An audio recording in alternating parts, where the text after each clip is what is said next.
Patience is important and used throughout the day, no matter the person. Whether it's waiting for your grade on your assignment, waiting for your McDonald's order, waiting for your favorite scene in a movie, or even just waiting for your microwavable mac and cheese.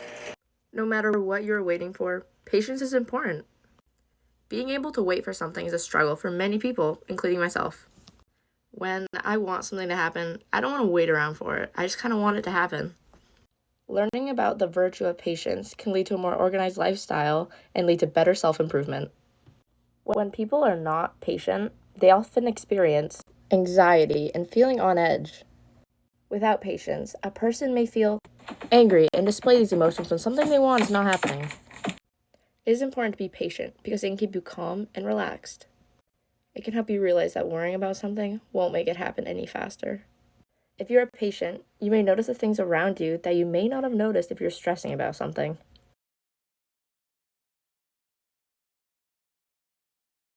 Being present in the moment can help with patience because you can find things to distract yourself with while you are waiting. You could also look around and realize that feeling anxious isn't going to make you feel any better. If you aren't being fully present, you may miss small things that could make all the difference. If you're worrying about something, it can make you sad and you can miss things. So it's good to be able to focus so you notice all the details. Being patient and being able to pinpoint when you are starting to have anxiety is very important and can help with self-improvement. If you are calmer throughout your day and are able to pinpoint the things that are stressing you out, it'll make you happier. Small changes throughout every day can help lead you to completing your goals. Being patient is a very good start because it can help you from feeling those unwanted and uncomfortable emotions. I'm Abigail, and I have started to realize when I'm being impatient and when I start to be anxious. I take a moment to sit down, I take 3 deep breaths, and I try thinking, what's going to make this situation better? Because stressing out over it is not going to help. I can now go throughout my day, and I don't have to worry about feeling those bad emotions. I can do all the things that I want to do that involve patience, and I'm okay. I can do them, and I feel great. Being patient has helped so much with my self-improvement. I feel like I'm a whole new person now. I feel like I'm being mindful, and I'm being able to complete things that I may not have thought I could ever do. And me being patient has led to me being able to do so many other things. I'm so glad I took a moment to realize that these emotions I'm feeling, I can avoid them. I can avoid them by just being patient and finding things to distract myself with. I think it's important that everyone tries locating where their problems are coming from and then tries to solve them. It'll lead to you being a happier and healthier person. So, judging people too quickly or judging yourself can interfere with your self improvement. Judging others might create mental barriers which can pull your focus away from your own development. It might lead to biases that prevent you from viewing situations with empathy or clarity. By recognizing this habit and working to reduce it, you're aiming to create a more understanding mindset, which directly supports your self improvement goals. Judging yourself definitely slows your self improvement because it leads to negative feelings about yourself. If you judge yourself less, you're more likely to approach situations with kindness towards yourself. This can create a better mindset for personal growth and helping you improve without comparing yourself to others. So, it's very common for people not to manage judgment well. I'm sure we can all agree that everyone judges everyone no matter where you're going or what you're doing. The main problems that come from not managing this well is judging yourself too harshly and missed opportunities to connect with others. Managing judgment is important because you should be nicer to other people and be nicer to yourself, which will then support your self-improvement.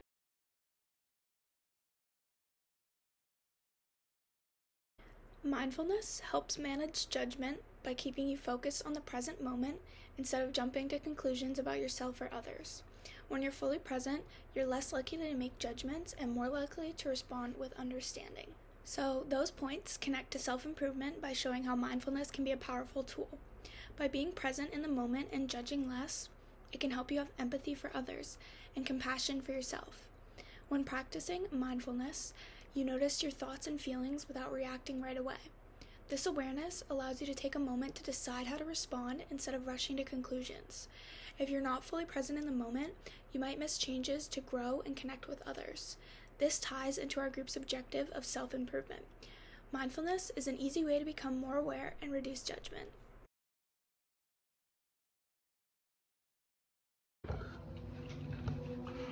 Procrastination is a challenge that many people face, myself included. It's something that affects a wide range of individuals, and I believe most of the population would benefit from improving their ability to manage procrastination. When someone struggles with procrastination, it often comes with a series of negative consequences, such as missed deadlines, increased anxiety, and a general sense of overwhelm. Procrastination can also have serious repercussions on overall well-being. For instance, delaying important tasks can lead to feeling shame, guilt, and which those in turn can affect self-esteem and mental health.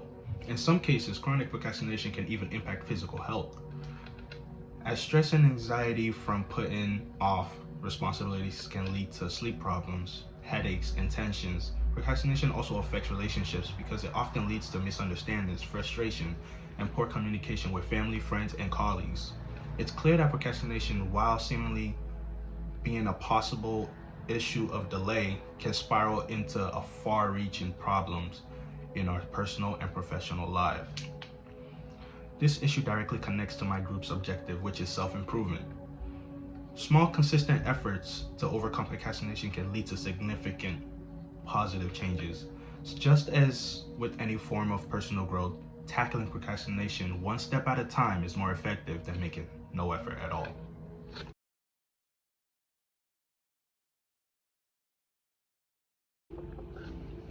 Mindfulness is an excellent tool for managing procrastination, as it helps us become aware of the underlying reasons behind our tendencies to delay tasks. The first step in addressing procrastination is simply acknowledging that it's happening, and mindfulness helps us be present in the moment to notice these patterns. Once we recognize the impulse to procrastinate, we can begin to develop a plan to address it. Mindfulness allows us to examine why we are avoiding certain tasks, whether it is fear of failure, perfectionism, or simply feeling overwhelmed. And this helps us to find strategies to overcome these barriers. This process isn't always easy, but it's essential that we want to make progress. If we continue to ignore and avoid our responsibilities, we only make this harder for ourselves in the long run. Procrastination feeds on avoidance, and the more we avoid, the bigger the problem becomes. With mindfulness, we can break this cycle, gradually reducing the tendencies to procrastinate and improving our focus and productivity. This improvement in our habit leads to less stress, better time management, and more balanced relationships with others, each of which ties into my group's broader goal of improvement. By making small daily efforts to combat procrastination, we can create lasting and positive changes in our lives.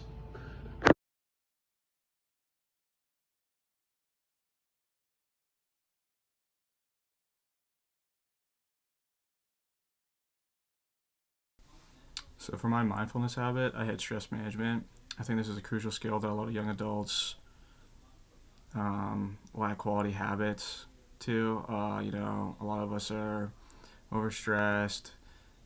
We eat poorly because of it. We make excuses because of it. We kind of lose our health over it, which is ridiculous. And although I feel that it's ridiculous, I caught myself having a kind of a rough time with stress and how I deal with it, I guess. I kind of found out that I'm an overthinker. And I ended up going, because, in EMT school, you're doing blood pressures on each other and stuff. So I started off that course with like super high blood pressure, and it got me concerned enough to go to my doctor. I was like, hey, I just want to make sure everything's good. Like, I'm in a college, or I'm a college student right now, and I'm not really a college guy, and, I don't know if that's it, like what. So kind of made up a plan, some lifestyle changes. But I think the first step is, catching it, and that's kind of what this class helps with.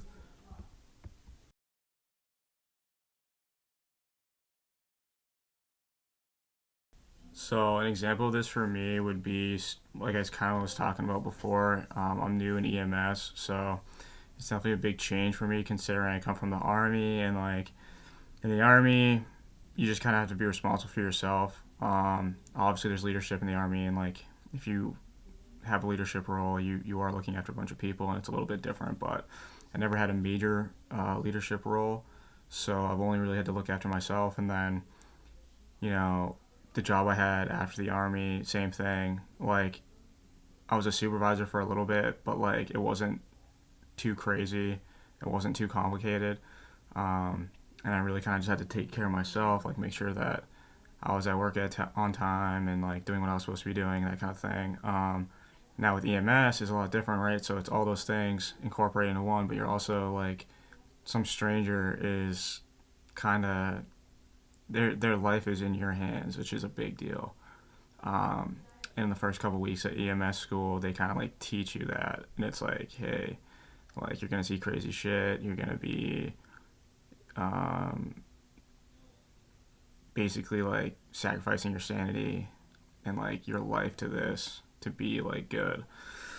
So kind of a lot of pressure, and I usually just put a lot of pressure on myself. I think in most cases, I think people do put pressure on themselves because they don't ever want to be bad at what they're doing. They want to, do a good job, and the body's super complicated, right? So this is a knowledge-based job. It's not. I mean, it's a lot of protocols and like, if this happens, you do this, or if this happens, you do that. It's like, um, so it's not too bad, but it's still like for where I want to go and where I want to be, I want to do really good. Um, and I tend to realize I overthink a lot. So, say like I have a practical skills day the next day, which is like hands-on testing. So it's like they're going through a scenario like someone's having a heart attack and they have, allergy to peanuts, something like that. Like, what do you do? And you kind of have to take the steps. You gotta go in and do everything. Like, you have to verbalize like all the stuff you would do, and like as you do it. And that's kind of how they test. So they do like both written and practical. And I overthink those a lot.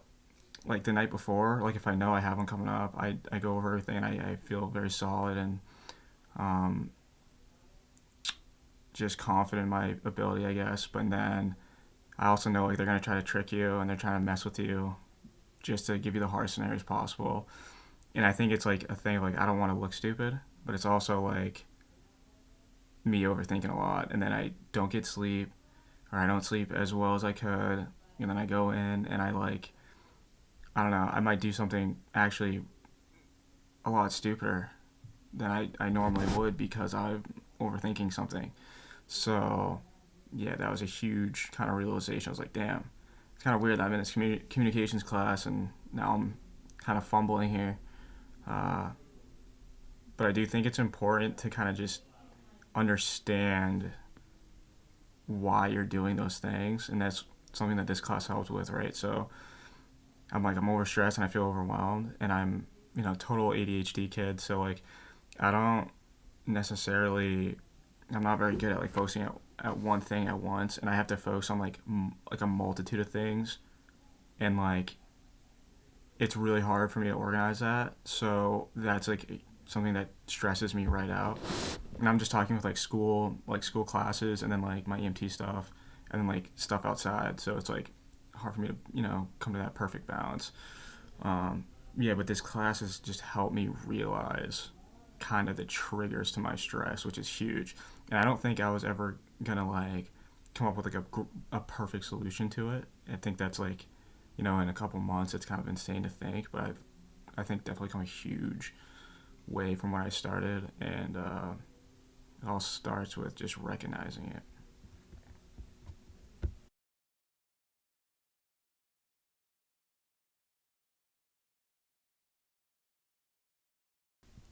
If I could manage stress better, or if I had a healthier outlet for stress, I would be a lot happier, and a lot healthier. Um, kind of being aware of why you're stressed and what's causing it is, the first part. But the second major part would be coming up with a plan to, make your sleep better, curb your overthinking, which is tough. And it's just, like I said before, like just realizing where you're at is huge. And that's like a big first step. But then you have to do something. Um, and I'll be honest, like until you do it, you're gonna suffer the consequences of not. So if I didn't come up with a plan for my overthinking, like I would eventually become sleep deprived, and I would be like all over the place. I wouldn't be able to form sentences. My memory would be awful. I'd fail school. Like stupid little shit that can cause a disaster in the long run. Um, but if I had healthy outlets for all this stuff, it'd be a no-brainer. I'd be happy, healthy. I'd be a good provider. I'd be where I want to be. I'd be closer to where I want to be than, you know, further away, I guess. So, um, I do think it's important. I think it's important to feel nervous and like kind of scared if you're trying new things, but at the same time, if you're stressed, it's gonna uh, add to that a lot. It's like multiplying it by 100. So those are all natural feelings, but you don't need all the extra, and that's kind of what stress does. So being aware, trying to take steps to combat it, prevent it, find ways to kind of decompress, huge things. Um, First step is realizing it. Second step, doing something to combat it.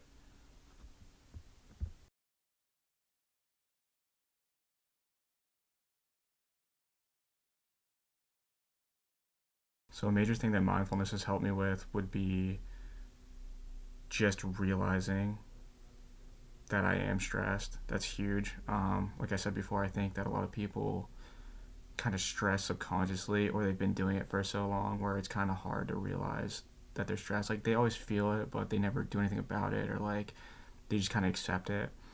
When in doubt, like you could just look at it differently. You can combat it differently. I do think it would take quite a while to develop a skill set to become really good at combating stress, just because it's so common, and there's so many ups and downs with life that it would almost, I feel like, be impossible to like hone in and become a pro at in a couple months. But at the same time, the sooner you do it and kind of realize what's causing the stress, and you take steps to prevent further stress, is gonna just help you in the long run. Although it may be hard to get a grasp on and become like really good at it, it's like if you don't, you're gonna be looking at a bunch of problems down the road that aren't great. For instance, like me, like I had high blood pressure at the beginning of the course, and it's like just kind of coming to a realization of like a lot of things, trying to be a little bit more mindful, change my habits around, eat better. My blood pressure's gone down. It's like if I didn't control that, I'd be at risk for stroke or something. Like it's not going to be good. The first step is realizing it, and then the second step is taking action.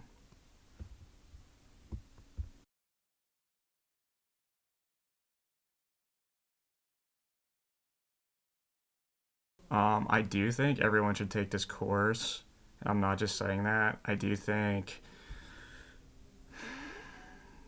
I was really dreading this course at the beginning. I was like, God, I don't want to do this. I felt like I communicate fine. I do think this helps with a lot more than just communication. It helped with obstacles that tons of college students struggle with, like stress management, and just kind of like overall awareness. I don't think we are overall aware all that much. Like we're just kind of on autopilot, doing whatever we have to do to get through the day, and it's like we kind of lose ourselves in that, and it becomes bad. Like we develop health problems, and we end up not being as successful as we could be. I also think that today's generation is like just very digital, and they don't have a lot of communicating skills. So they're on their phones a lot, they're texting, like they're dating online, all that kind of stuff, and like there's not a lot of face-to-face interaction anymore. And I'm not saying that this class is all face-to-face interaction, but it kind of forces like the communication aspect of things on students a little more, which is pretty important. I think we talked about it, like everyone's afraid of presenting in front of the class, and it's actually a pretty common fear. but it's like not really that bad once you do it a few times, and it's like it is beneficial because a lot of us are going into careers that are going to require it, and I know that's why a lot of us are in this class, but I do think it should be a requirement for all college students. You know, set them up for success, give them a little more confidence, and just come up with strategies to better themselves.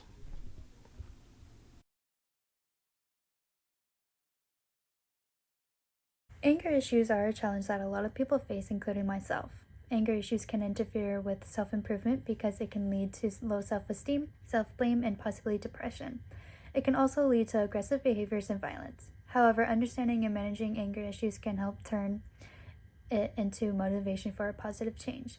When you turn anger into motivation, it can help you become more advocate for yourself and make positive changes. It helps you with self-improvement and stand up for yourself against unfair things.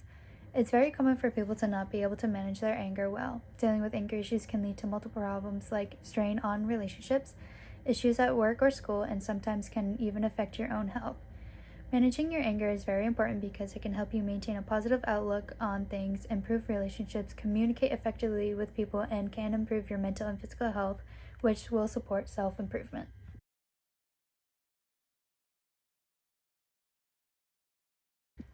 Mindfulness helps anger a lot. Instead of just jumping into and reacting with anger, being fully present to a moment can help you be more understanding about a situation or about what a person has to say and respond in a calmer and understanding way. If you aren't fully present, then you can miss out on a lot and maybe even mess up a lot of things. Mindfulness is a powerful tool when it comes to anger issues. Being more present and being able to pinpoint where your anger comes from can help you from causing unnecessary problems and stress. It can also help you understand more about other people and not react instantly. Using mindfulness, you become more aware of things around you, and this awareness allows you to take a step back and think about how you want a situation to play out. This ties into our group's objective on self-improvement because using mindfulness helps you take a step back and helps you allow the situation to move forward instead of backwards. Overcoming all of these sub-challenges is crucial to bettering your self-improvement. Through the interviews from Milestone 3, many people interviewed stated that overcoming these separate challenges is important in making your everyday life healthier. And people can promote mindfulness by talking about it. You could share your mindfulness experiences with others or emphasize how important it is to be present in each moment.